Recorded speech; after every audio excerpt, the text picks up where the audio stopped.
Bon, alors dans la méthode de l'étude de la Mishnah, même si aujourd'hui, Bezrat Hashem, Bessiat Hashem, on va faire le siyum de Masechet PA, on va d'abord étudier d'abord la Mishnah avec le Barthénora, comme on le fait méthodiquement tous les jours. Après quoi, je vous donnerai quelques enseignements. Vous savez qu'il n'y a pas de Gemara, ce qu'on appelle de Bavli, de Talmud de Babylone, concernant le traité de PA, et tout le Seder Zraïm à part Brachot, sauf qu'il y a le Yerushalmi. Et donc hier, pour préparer, je me suis dit, bon, je vais quand même regarder qu'est-ce qu'on dit dans les Yerushalmi sur cette dernière Mishnah. Il faut savoir que les dernières Mishnayot des traités sont toujours des Mishnayot qui font réfléchir. Ça veut dire pas seulement sur la loi, mais aussi sur la pensée de la Torah concernant le sujet qui a été abordé. Et donc, Bessechem, vous verrez des choses extraordinaires. Il y a marqué dans la Mishnah tête. מי שיש לו 50 זוז והוא נושא ונותן בהם הרי זה לא ייטול וכל מי שנוצר ליטול ונותן אינו נפטר מן העולם עד שיצטרך לבריות וכל מי שצר ליטול ואינו נותן אינו מת מן הזקנה עד שיפרנס אחרים משלו ועליו הכתוב אומר ברוך הגבר אשר יפטר בשם והיה השם מבטחו וכן דיין שדן דין אמת לאמיתו וכל מי שאינו לא חיגר ולא סומה ולא פיסח ועושה עצמו כאחד מהם אינו מת מן הזקנה עד שיהיה כאחד מהם, שנאמר, ודורש רעה תבואנו, ונאמר, וצדק צדק תרדוף. וכל דיין שלוקח שוחד ומטה את הדין, אינו מת מן הזקנה עד שעיניו כהות, שנאמר, ושוחד לא תיקח, כי השוחד יעדר פיקחים. וגומר. Qu'est-ce que vous avez chez vous? Ya'amer Pikrim? שנאמר, צדק צדק תרדוף, il y a presque... Ouais. Je peux le voir? Sheneemar veshohad lo tigah. Non, non. C'est vrai. Mais c'est pas ça. C'est ma question, elle est sur Sheneemar veshohad lo tigah. Keshohad yaver pikrim. C'est ça. Donc, traduisons d'abord notre Mishnah. Mishayesh lo hamishim zuz. On avait dit que celui qui avait jusqu'à 199 pièces, il pouvait recevoir. N'est-ce pas? C'est la Mishnah d'avant. Je ne sais pas si vous vous rappelez. est marqué, s'il avait 200 moins 1 dinar, alors il peut recevoir.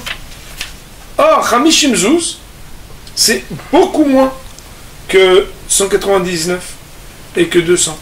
Mais Mishesh lo Hamishim Zouz, celui qui a 50 Zouz, mais qui fait des transactions avec, il les a investis.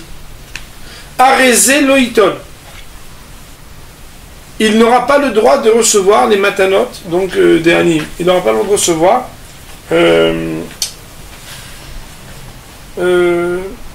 les matanot d'animes. Et celui qui normalement ne devrait pas prendre et qui prend, il ne quittera ce monde que quand il sera mendiant, c'est-à-dire qu'il deviendra nécessiteux auprès des gens.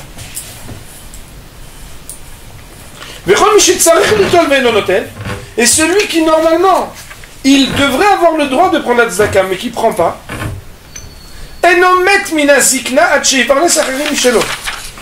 ne mourra pas jeune mais vieux, et pas avant d'avoir de quoi non seulement se nourrir pour lui, mais permettre à d'autres de vivre de ses moyens. Et sur lui, le verset dit dans Jérémie, Baruch ha-gever asher yiftar b'Hashem miftacho. Pardon. Asher yiftar b'Hashem. Heureux celui qui a confiance en Akadosh Baruch Hu, Akadosh Baruch Hu sera celui qui l'assurera. De la même manière aussi un dayan, un juge qui jugera de manière émet, de manière juste. Donc, alors lui aussi, il aura donc cette même bénédiction. Et tout celui qui est ni chiger, ça veut dire ni manchot, velo souma, ni aveugle, velo piseach, et ni, on va dire, celui qui ne peut pas bien marcher, qu'on appelle ça? Boiteux, ou il manque une jambe. Et qui fait semblant d'être comme un d'entre eux, fait keilou.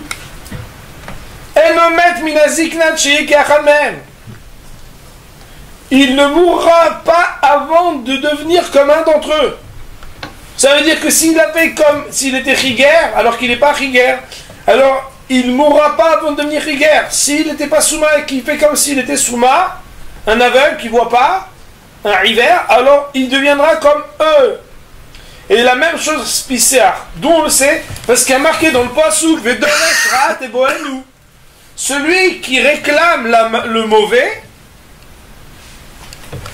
c'est quelque chose qui lui viendra. Autrement dit, quelqu'un qui fait semblant d'être quelqu'un qui a des problèmes, alors, ça lui arrivera. Venémar, il est marqué Tzedek Tirdof, c'est la justice que tu dois poursuivre. Et tout juge qui prendra de la corruption pour faire pencher le jugement, il ne quittera pas ce monde avant que ses yeux deviennent malvoyants. Shlemar, car il est dit dans le verset, le verset nous dit que Béhémet, le shochad, il ne faut pas l'apprendre parce que le shochad c'est quelque chose qui rend aveugle. Et donc, il rend aveugle, ça veut dire que celui qui a pris le shochad, alors il verra moins bien. Voyons maintenant le commentaire du Barthénora. Nous dit Barthénora, Miché Shloh Hamishim Zuz. Alors il amène ici, ce sont les paroles en fait du Yerushalmi, des Hamshim des Avdin Tavin qui mettent des Avdin. Parce que 50 qui travaillent bien, c'est mieux que 200 qui ne travaillent pas. Autrement dit, quelqu'un il a 199, il reçoit pas il reçoit 200, il ne reçoit pas. Mais celui qui a 50 qui travaillent, 50 sous qui sont bien placés, ça vaut mieux qu'avoir 200 qui sont mal placés. Tout celui qui devrait prendre et qui ne prend pas. Pardonnez-moi. De qui on parle? On ne parle pas de n'importe qui, on parle de quelqu'un qui dit non, moi je préfère travailler. Il se suffit de ce qu'il a. Comme ça il dit non, moi je ne reçois pas des autres. Mais si malgré le fait qu'il travaille, il n'arrive pas à se suffire.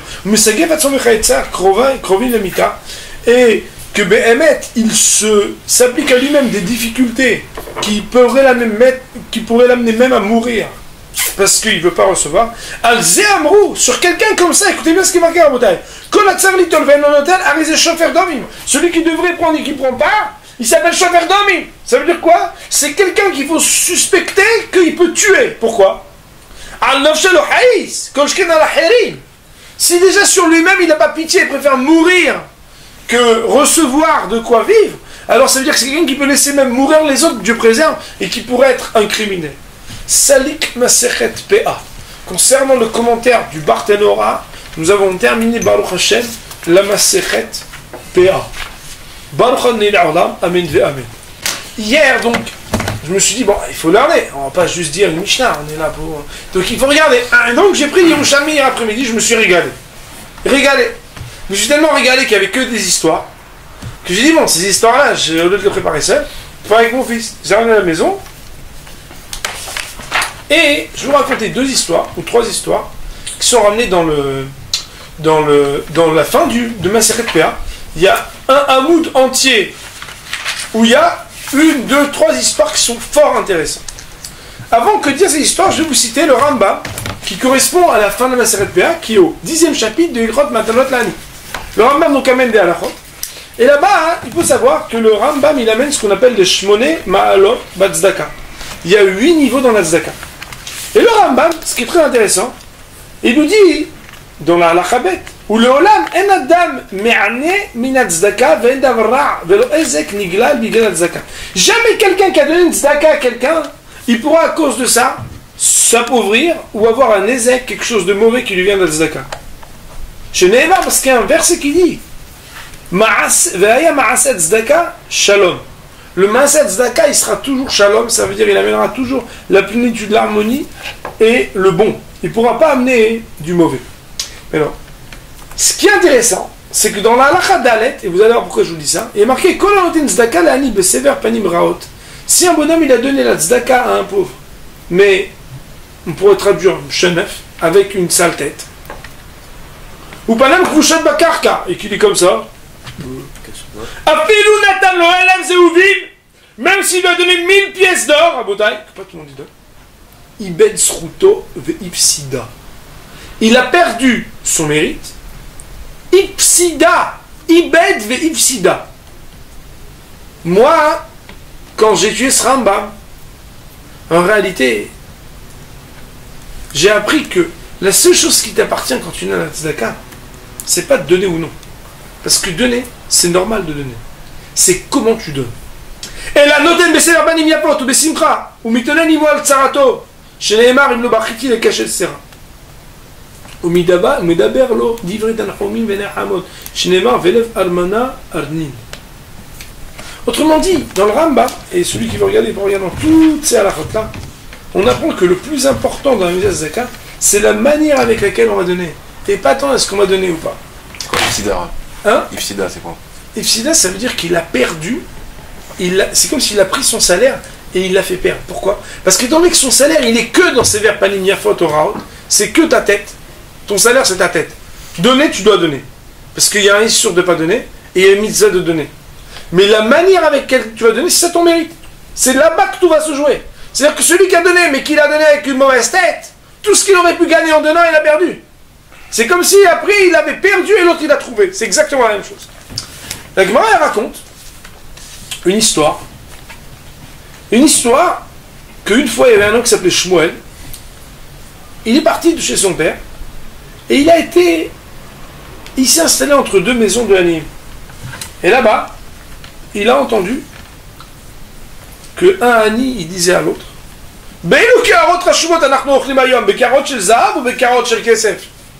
des mendiants qui disaient ce soir on mange avec les ustensiles d'or ou d'argent. Il est revenu, il a dit à son père papa, regarde ce que j'ai entendu. Il lui a dit on doit les remercier ces gens-là, ces brigands. Parce que s'il n'y en avait pas qui étaient des brigands, si jamais il n'y en avait pas quelqu'un qui nous demande et qu'on ne lui donne pas, on aurait été immédiatement puni. Mais puisqu'il y a des ramaïm, alors on n'est pas puni immédiatement. Et là, Gemara elle continue à ramener une histoire de Rabbi Hanan et Resh Lakish, qui tous les deux ils ont été trempés dans des cours d'eau, dans des marianot, dans des sources qui étaient proches de Tveria. Et un jour, il y a un pauvre, il les a rencontrés, et il leur a dit Zechoubi, c'est de quoi Zechoubi? Prenez des mérites en me donnant quelque chose, j'ai besoin de manger. Alors ils lui ont dit dès qu'on revient, on s'occupe de toi, là, on doit se tromper, là. Ils l'ont trouvé mort. Ils ont dit beau. Ils ont dit puisqu'on ne s'est pas occupé de lui vivant, au moins on va s'occuper de lui maintenant, on va lui faire son kavod. Et quand ils ont commencé à s'occuper de lui, ils ont trouvé une poche avec plein d'argent, plein de dinarim. Ils ont dit, c'est ça qu'il a dit Rabbi Abba au nom de Rabbi Elazar, on doit être mahzik tova. On doit être mahzik tova. Des anim, des ramaim, que c'est pas des vrais anim. Pourquoi?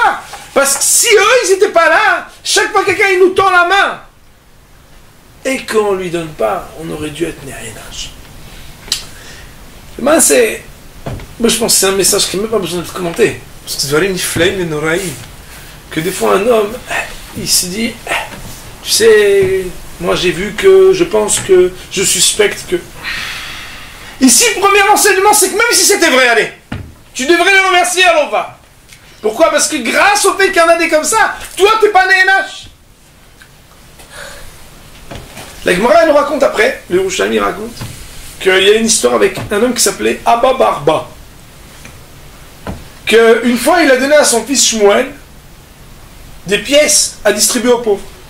Il a trouvé là-bas un Hani qui mangeait de la bonne viande, qui buvait du bon vin. Il n'est pas marqué ici, tu ne dis pas. On va voir la suite. Il est rentré voir son père, il a dit, moi tu m'as demandé de lui donner, tu as vu ce qu'il mange?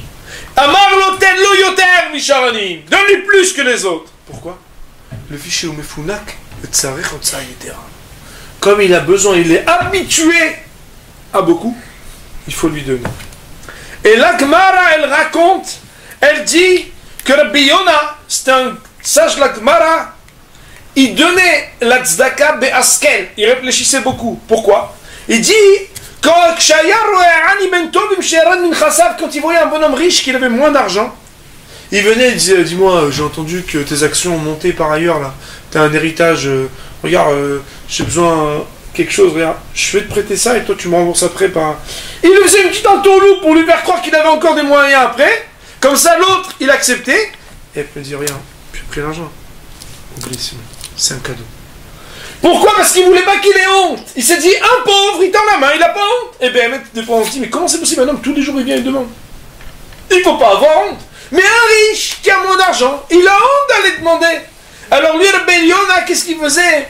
Il venait voir le riche et il lui donnait des rires cavotes. Tu mets, il disait, ouais, regarde, on va faire un business et toi, je vais te passer ça. Puis toi, après, tu vas faire ça, etc. Et quand la personne avait l'argent, elle avait accepté et t'avait fait le virement, je dis, écoute, c'est bon. Je sais que c'est pas facile en ce moment, il n'y a pas de problème. Col Toulon s'appelle plus. Pourquoi? Parce qu'il avait compris que celui-là qui manque et qui peut même pas demander, c'est encore plus dur pour lui que quelqu'un que tous les jours lui manque, qui peut demander, il n'a pas honte. Rabotai, la Gemara, elle raconte que la Gemara, elle raconte dans Masechet Yevamot, non, dans Masechet Ketuvot, deux histoires, une derrière l'autre. Je crois que je les ai déjà racontées ici. Première histoire, il y a un pauvre qui frappe une fois chez un monsieur, chez un Rav, et le Rav lui dit, oui, qu'est-ce que tu veux manger? Et il dit, bah moi, je mange que de la viande grasse et du bon vin. Elle dit, oui, mais bon, nous, on a des lentilles ici. Elle dit, oui, alors je mange pas. Elle dit, quoi, mais...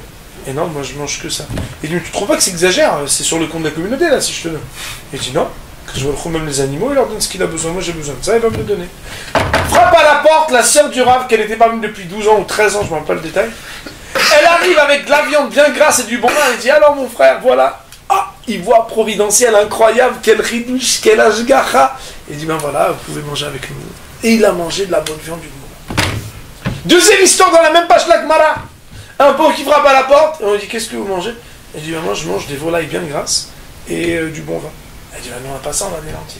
Et il dit, bon, ok, pas de problème. Il commence à manger des lentilles. Il meurt. La Gemara, elle dit, c'est pourquoi? C'est parce que Pinek et Atzmo, il s'était trop fait des kiffs. Demande le Rav Lach. C'est quoi la différence entre les deux? Il y en a un, il a demandé, il a reçu. L'autre, il a demandé, il n'a pas reçu. A priori, les deux, ils avaient l'habitude de manger ça. Oui. Mais il y en a un, il a demandé, et tant qu'il n'a pas reçu, il n'a rien voulu manger. Pourquoi? Parce qu'il s'est dit, mais attends, moi j'ai tellement confiance en Hachem, et je suis tellement conscient que j'en ai besoin, que tant que je ne l'ai pas, je ne mange pas. Parce que je sais qu'Hachem, il va me donner exactement ce dont j'ai besoin. L'autre, qui dit qu'il avait besoin de ça, le fait qu'il a accepté les lentilles, Maïnafchar, de deux choses l'une. C'est soit qu'il se dit Hachem, il ne peut pas me donner, Chas Shalom, ou bien c'est qu'en réalité, il sait bien au fond de lui qu'il pourrait suffire de beaucoup ou moins, mais qu'il fait comme s'il avait besoin d'énormément. On va vivre à Boutal. Dans la vie, quand on veut aider quelqu'un, on doit lui donner des marceaux à chérir Sarlou, ce dont il a besoin. On ne peut pas rentrer dans les rejbonotes de chacun. Quand quelqu'un il se présente, on ne peut pas rentrer dans ces rejbonotes à savoir exactement de quoi la personne elle a vraiment besoin. Mais un homme vis-à-vis de lui-même, il doit savoir que ce dont il a vraiment besoin, Hachem lui donne. Il demande le Rav Etzraïm, mais comment on se bluffe pas? Un type il se dit, moi, tous les matins, bourra, boutard, cap, caviar et trucs, parce que j'en ai besoin. Moi, j'ai besoin, resto, truc, tana, ambiance. Comment un homme il se bluffe pas? Premier élément important, c'est de savoir que dans la vie, on peut appeler un kiff, mais on n'est pas obligé de dire qu'un kiff, c'est vital. Il y a deux choses. Il y a le vital et il y a le kiff. Mais il dit le Rav Etzraïm dans le Mishnah Berurah quelque chose d'extraordinaire. Il dit, si quand quelqu'un, tu devais le prendre en charge, tu dis, ouais, pour ce mois-ci, je vais t'aider. Si quand il te demande quelque chose, tu dis, purée, il exagère. Quoi, il va se payer ça? Si pour l'autre, tu dis qu'il exagère quand tu dois le prendre en charge, c'est que pour toi-même aussi, ça s'appelle exagérer. Ah non, non, non. Moi, c'est pas la même chose. Moi, j'en ai besoin. Mais lui, qu'il aille, vacances, resto, truc, non, pas exagérer. Quand pour l'autre, tu dis qu'il exagère, c'est que pour toi-même, c'est pas tellement indispensable. Quand pour l'autre, si tu devrais le prendre en charge, tu dis, ah, mais je comprends. Alors pour toi aussi, tu peux comprendre. Ça veut dire qu'en réalité, le cheshbon, il est avec soi-même. En réalité, on a appris dans les lois de PA que même s'il faut mesurer comment on ouvre nos portes aux pauvres, puisqu'il y avait marqué, je ne sais pas si vous vous rappelez au début, que Béhémet, on avait 3 variayotes, 3 moments de présentation. On ne va pas rester toute la journée à attendre que les pauvres viennent. Mais d'un autre côté, il n'en reste pas moins qu'on doit essayer de faire en sorte que tout celui qui a besoin puisse venir, puisque ces 3 moments de présentation, alors ils étaient aussi que les vieux, les enfants, les femmes qui sont les nourrices, chacun puisse venir demander, et que le plus important c'est de comprendre que comme il est marqué dans la Gemara, Tzedaka, Teromem Goy, Vehesed Leomim Hatat, quand un juif il donne, ça s'appelle Tzedaka. Quand un non-juif il donne, ça s'appelle Hesed. La Gemara dit que sur le verset qui dit Hesed Leomim Hatat, quand un non-juif il donne, c'est Hadat. Pourquoi? Parce que lui, le Maharal l'explique, quand il donne en se disant que c'est un Hesed. J'aurais pu ne pas donner, mais je donne, je fais une BA. C'était pas obligé. Alors que le juif, quand il donne, il dit le Maharal, Milachon Tzedek. Il donne, et il pense pas qu'il avait quelque chose de grand parce qu'il a donné. Parce qu'il donne, parce qu'il pense que c'est la justice de donner. Un homme, il doit savoir que ce qu'il reçoit, il y a une partie qu'il doit donner, c'est normal, il a envie quelque chose d'extraordinaire. Il doit faire en sorte de donner selon ce qui lui est demandé et selon ce qui est nécessaire à l'autre. On ne rentre pas dans les cheshbonot de l'autre. Quand bien même il y aurait des ramaïm qui nous auraient entourloupés, on devrait les remercier parce qu'il y a tellement d'autres fois où il y a des gens qui mériteraient qu'on leur donne et qu'on ne leur donne pas, que si ce n'était que de temps en temps il y a un petit ramaï, un qui est un petit peu comme ça, un peu brigand, on aurait été, Dieu préserve, par la midatadine, puni immédiatement par Akadosh Baruch Hu, et on est très content d'avoir la miséricorde. En définitive, on a appris dans cette Mishnah que même si l'homme il a un rapport au zera, il a un rapport à la terre, il a un rapport aux premières choses qui poussent, le plus beau rapport qu'on peut avoir, avant de commencer à quoi que ce soit, de commencer à manger, il faut savoir que le plus important c'est de savoir qu'il y en a d'autres qui n'ont pas de quoi manger, et qu'un homme quand il est à table, il faut qu'il puisse prélever, donner, ouvrir sa porte aux autres, ouvrir ce porte-monnaie pour donner à celui qui en a besoin, sans quoi, et on va l'apprendre dans la loi de Dmaï, de Maaser, etc., avant que d'avoir donné ce qu'on doit donner, ce qu'on mange, ça s'appellera Dmaï, ça s'appellera Tevel, c'est-à-dire qu'on n'aura même pas le droit de le manger. Baruch Adonai Le'olam, Amen, Amen.